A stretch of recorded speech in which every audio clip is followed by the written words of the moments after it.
Recording studio Patna.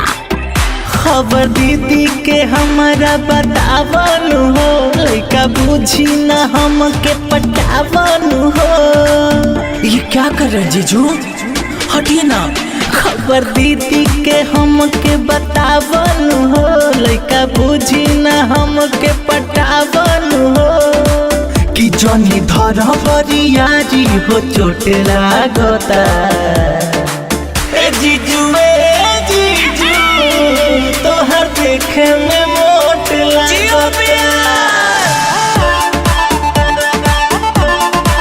ए जीजू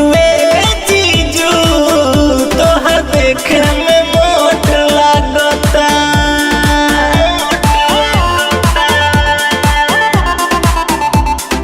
देखे में मोट लागता, देखे में मोट लागता। ए जीजू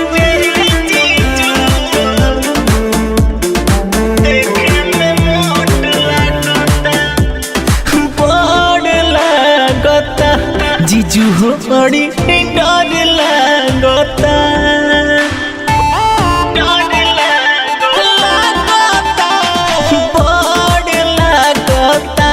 जीजा हो बड़ी डर लगता।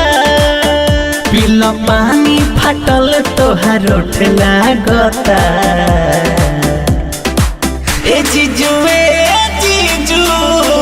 तोहार देखे में मोट लागता।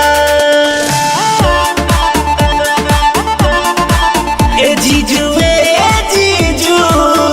तोहार देखे में मोट लागता।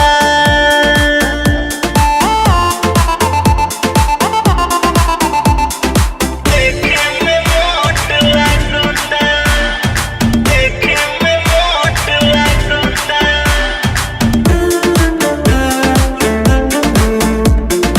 Sunrise recording studio Patna.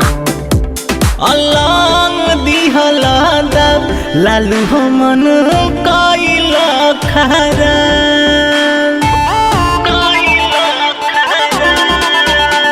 अलंग दिहला दब लालू हो मन कइला खरा।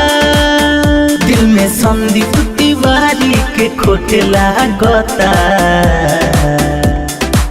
हे जीजू तोहर देखे में मोट लागता। ए जीजू तोहर देखे में मोट लागता।